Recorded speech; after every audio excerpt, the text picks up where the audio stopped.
하나님의 말씀은 시편 79편이 되겠습니다. 시편 79편 1절에서부터 마지막 13절까지 말씀을 봅니다. 시편 79편 1절에서부터 13절까지 말씀. 시편 79편 1절에서부터 13절까지 말씀을 함께 다 같이 읽겠습니다. 하나님이여, 이방 나라들이 주의 기업의 땅에 들어와서 주의 성전을 더럽히고 예루살렘이 돌무더기가 되게 하였나이다. 그들이 주의 종들의 시체를 공중의 새에게 밥으로 주의 성도들의 육체를 땅의 짐승에게 주며 그들의 피를 예루살렘 사방에 물같이 흘렸으나 그들을 매장하는 자가 없었나이다. 우리는 우리 이웃에게 비방거리가 되며 우리를 애워싼 자에게 조소와 조롱거리가 되었나이다. 여호와여, 어느 때까지니이까? 영원히 노하시리이까? 주의 질투가 불붙듯 하시리이까? 주를 알지 아니하는 민족들과 주의 이름을 부르지 아니하는 나라들에게 주의 노를 쏟으소서. 그들이 야곱을 삼키고 그의 거처를 황폐하게 함이니이다. 우리 조상들의 죄악을 기억하지 마시고 주의 긍휼로 우리를 속히 영접하소서. 우리가 매우 가련하게 되었나이다. 우리 구원의 하나님이여, 주의 이름의 영광스러운 행사를 위하여 우리를 도우시며 주의 이름을 증거하기 위하여 우리를 건지시며 우리 죄를 사하소서. 이방 나라들이 어찌하여 그들의 하나님이 어디 있느냐 말하니까? 주의 종들이 피 흘림에 대한 복수를 우리의 목전에서 이방 나라에게 보여주소서.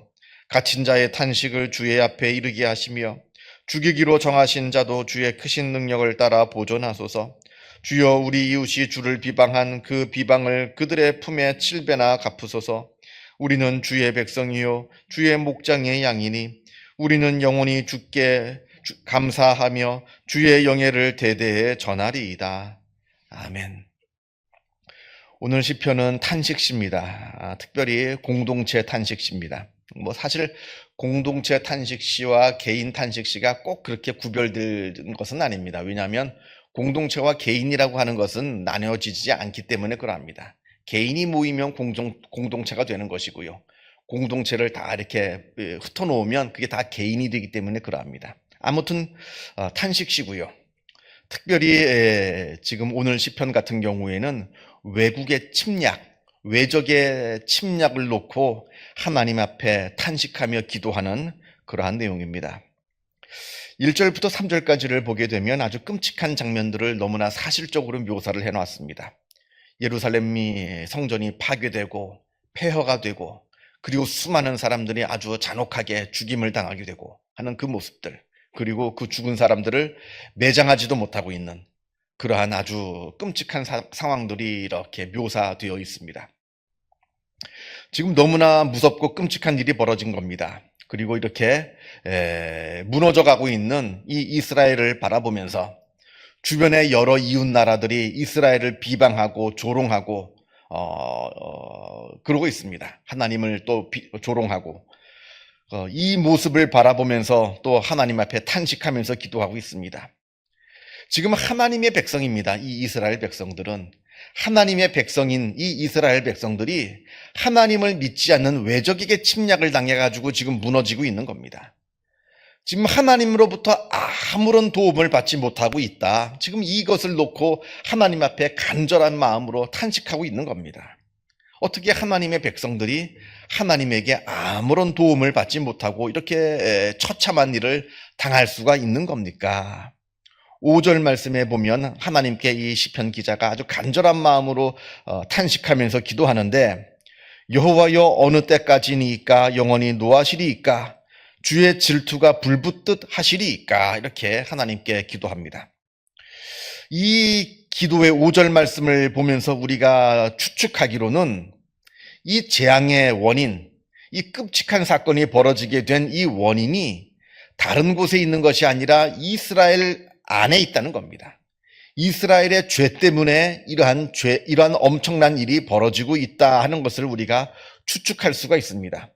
영원히 노하시리까? 우리가 하나님을 노하시게 했다는 거예요. 우리의 죄가 하나님을 노하시게 했다. 그러니까 언제까지 하나님 영원히 노하실 겁니까? 우리가 물론 잘못했습니다만 하나님께서 영원히 노하시겠습니까? 주의 질투가 불붙듯 하시리이까. 하나님께서 질투하신다는 얘기는 우상을 섬겼다는 얘기입니다. 바알을 섬기고 아세라를 섬기고 하나님을 버리고 우리를 구원하신 하나님을 버리고 다른 신을 섬기고 있었다는 것을 지금 이야기하고 있는 겁니다. 어쨌든 이스라엘이 하나님 앞에 죄를 지었기 때문에 이 엄청난 일이 벌어지게 된 겁니다. 그러나 이 시편 기자는 거기서 멈추지 않고 계속해서 하나님께 탄원합니다. 물론 이스라엘이 잘못했어요. 이스라엘이 죄를 지었습니다. 이스라엘이 하나님을 버리고 우상을 섬겼습니다. 그래서 하나님의 진노로 말미암아 이 엄청난 일이 벌어졌습니다. 왜냐하면 하나님이 진작부터 이렇게 말씀하셨거든요. 모세를 통해서 모세가 가나안 땅을 이제 바라보면서, 모세는 못 들어갔으니까 그 가나안 땅을 바라보면서 최후의 마지막에 유언과도 같은 설교가 신명기인데, 신명기에서 분명하게 말씀을 하셨습니다. 너희가 저 가나안 땅에 들어가서 저 가나안 사람들이 섬기는 이방신을 섬기면 외적의 침입을 받게 될 것이다. 분명히 경고했음에도 불구하고 이스라엘이 그 말씀에 귀를 기울이지 않았습니다. 그래서 하나님을 버리고 우상을 섬겼어요. 그러니까 그 말씀대로 이방 나라들이 쳐들어와가지고 아주 끔찍한 일들이 벌어지게 된 겁니다. 그걸 압니다. 알고 있습니다만, 그러나 더 담대한 마음으로 더 하나님께 기도하기는, 그럼에도 불구하고 하나님 우리를 용서하시고 우리를 구원해 주옵소서, 이렇게 기도하고 있는 겁니다. 물론 이스라엘이 죄를 지었습니다. 하나님을 뵐 면목도 없습니다. 무슨 기도를 하겠습니까? 어떻게 무슨 면목이 있어서 하나님 우리를 도와주세요, 우리를 살려주세요 할 수 있겠습니까만은, 그러나 그럼에도 불구하고 하나님은 사랑이시기 때문에, 하나님께서는 우리를 사랑하여 주시기 때문에 이렇게 담대한 마음으로 하나님께 기도하는 겁니다. 6절 말씀 보면, 주를 알지 아니하는 민족들과 주의 이름을 부르지 아니하는 나라들에게 주의 노를 쏟으셔서 우리를 구원하시고 하나님을 알지 못하는 저들을 주님께서 막아주옵소서 하는 뜻입니다. 8절을 봅니다. 우리 조상들의 죄악을 기억하지 마시고 주의 긍휼로 우리를 속히 영접하소서. 우리가 매우 가련하게 되었나이다. 우리 조상들의 죄를 기억하지 마시고, 자기들은 죄가 없고 조상들만 죄를 지었다는 얘기가 아닙니다. 조상들이 지은 똑같은 죄를 우리가 똑같이 지었다는 겁니다. 그래서 남 욕할 거 없어요. 조상 흉볼 거 없습니다. 우리가 이스라엘 흉볼 거 없습니다. 이스라엘이 저지르고 이때 저지른 그 죄를 우리도 지금 동일하게 짓고 있는 겁니다. 그래서 우리 조상들의 똑같은 죄를 우리가 짓고 있으니 우리의 죄악을 그럼에도 불구하고 기억하지 마소서. 주의 긍휼로 우리를 속히 영접하소서. 우리를 좀 받아주옵소서. 우리가 죄를 지었다, 우리가 더러운 백성이라 해서 우리를 내치지 마시고, 하나님 우리를 그럼에도 불구하고 더럽지만 용서하여 주시고 우리를 영접하여 주옵소서. 우리가 매우 가련하게 되었나이다. 아주 하나님께 간절한 마음으로 기도하고 있는 겁니다. 다 죄인이죠. 그죠? 우리가 하나님 믿는다고 어떻게 우리한테 죄가 없겠습니까? 우리도 다 똑같은 죄를 짓고 있습니다. 그러니까 하나님께 용서의 은혜를 구하는 겁니다. 하나님, 내가 하나님 잘 믿으려 했는데 그럼에도 불구하고 내 안에 죄가 있습니다. 이러한 죄를 하나님께서 용서하여 주옵소서. 우리에게 구원의 은혜, 용서의 은혜를 베풀어 주시옵소서. 이렇게 지금 간절하게 하나님께 기도하고 있는 겁니다. 죄가 없다는 얘기가 아니에요. 죄인입니다. 그러나 하나님 우리를 그저 불쌍하게 여겨 주옵소서. 우리를 가련하게 여겨 주옵소서. 용서하여 주옵소서. 이렇게 하나님한테 기도하고 있는 겁니다. 이게 중요한 것이, 하나님은 용서를 구하는 자를 용서하십니다. 하나님은 회개하는 자를 용서하시지 회개하지 않는 의인을 도와주시지 않고 구원을 베풀어 주시지 않습니다. 똑같이 죄를 지었습니다. 그런데 어떤 사람은 자기가 죄인인 줄을 몰라요. 회개하지 않습니다. 자기가 의인인 줄 알아요. 그런 사람은 하나님의 도움을 받을 수가 없습니다. 구원을 받을 수가 없어요. 그러나 내 마음 가운데, 내 삶 가운데 있는 죄를 깨달아 알고 있습니다. 하나님께 늘 고백해요. 나를 용서해 주옵소서. 회개합니다.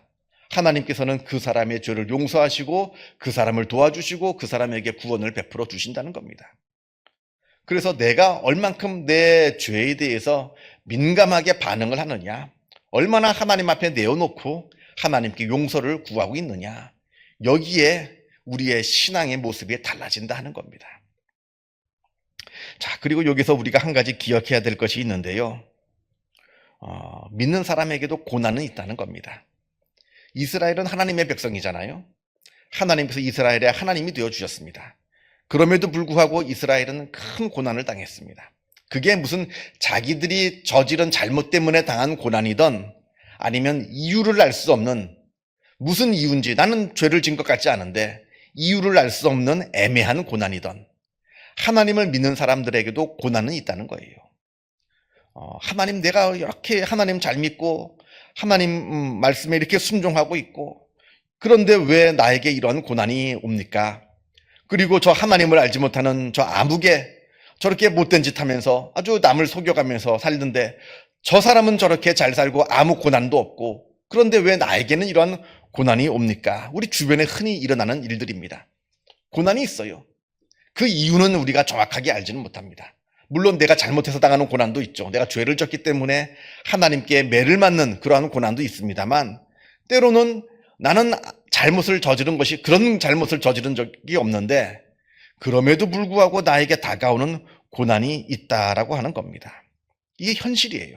그러나 이때 우리가 반드시 알아야 되는 것은 우리에게 다가오는 그 고난이라고 하는 것은 하나님께서 우리를 완전히 멸하시기 위해서, 우리를 죽이시기 위해서 주시는 고난이 아니라 우리를 살리시기 위해서, 우리를 세우시기 위해서 잠시 주시는 고난이라 하는 겁니다. 그게 내가 잘못을 저질러서 하나님께 벌을 받는 고난이든 아니면 이유를 알 수 없는 고난이든 다 마찬가지입니다. 하나님께서 우리에게 주시는 그 고난은 우리를 죽이기 위해서 주시는 고난이 아니라 우리를 세워주시기 위해서, 우리를 살리시기 위해서 주시는 고난이라 하는 겁니다. 우리가 성경을 잘 압니다. 성경을 보게 되면 남유다가 결국에 바벨론에게 멸망합니다. 예루살렘 성이 다 무너지고 성전이 무너지고 그리고 많은 사람들이 죽고 많은 사람들이 바벨론을 그 먼 곳으로 다 포로로 끌려갑니다. 죽는 줄 알았죠. 완전히 끝나는 줄 알았습니다.